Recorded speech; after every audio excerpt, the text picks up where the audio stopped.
പാക് അധിനിവേശ കാശ്മീരുമായുള്ള വ്യാപാരം അന്തർ സംസ്ഥാന വ്യാപാരമായി കണക്കാക്കുമെന്ന് ജമ്മു കാശ്മീർ ഹൈക്കോടതി. പാക് അധിനിവേശ കാശ്മീർ ഇന്ത്യയുടെ ഭാഗമെന്നും കോടതി പറഞ്ഞു. ബൽറാം നെടുങ്ങാടി ചേരുന്നു വീണ്ടും ഡൽഹിയിൽ നിന്ന്. പറയൂ ബൽറാം.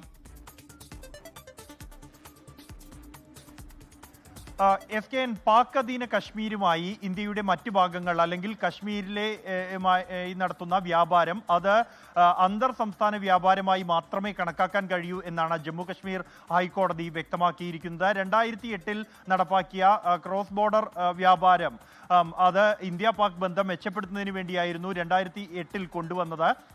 ഇതുമായി ബന്ധപ്പെട്ട ഒരു കേസ് പരിഗണിക്കുന്നതിനിടെയാണ് ജമ്മു കശ്മീർ ഹൈക്കോടതി ഇക്കാര്യം വ്യക്തമാക്കിയത്.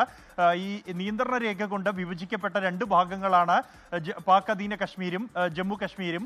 അതുകൊണ്ട് തന്നെ അത് രണ്ട് രാജ്യങ്ങൾ തമ്മിലുള്ള വ്യാപാരമായി ഈ രണ്ടിടങ്ങൾ തമ്മിലുള്ള വ്യാപാരത്തെ കണക്കാക്കാൻ കഴിയില്ല, മറിച്ച് രണ്ട് അന്തർ സംസ്ഥാന വ്യാപാരമായി മാത്രമേ കണക്കാക്കാൻ കഴിയൂ എന്നാണ് ജമ്മു കശ്മീർ ഹൈക്കോടതി വ്യക്തമാക്കിയിരിക്കുന്നത്. പാക് അധീന കശ്മീർ ഇന്ത്യയുടെ ഭാഗം തന്നെയാണ് എന്നാണ് കോടതി വ്യക്തമാക്കിയിരിക്കുന്നത്. ഈ 2008 ആരംഭിച്ച ഈ വ്യാപാരം എന്നാൽ 2019 പുൽവാമ ഭീകരാക്രമണത്തിന് പിന്നാലെ നിർത്തലാക്കിയിരുന്നു. എന്നാൽ അതിന് തൊട്ടു മുമ്പായി GSTയുമായി ബന്ധപ്പെട്ട ചില കേസുകൾ പരിഗണിക്കുന്നതിനിടെയാണ് ജമ്മു കശ്മീർ ഹൈക്കോടതി ഇത്തരത്തിലൊരു വിധി പുറപ്പെടുവിച്ചിരിക്കുന്നത്. SKN ലോകത്തെവിടെയായാലും ഏത് സമയത്തും 24 വാർത്തകളും ഓഗ്മെന്റഡ് റിയാലിറ്റി പാക്കേജുകളും എക്സ്പ്ലെയിനറുകളും വിശദമായി കാണാൻ ഞങ്ങളുടെ YouTube ചാനൽ നിങ്ങൾക്ക് സബ്സ്ക്രൈബ് ചെയ്യാം.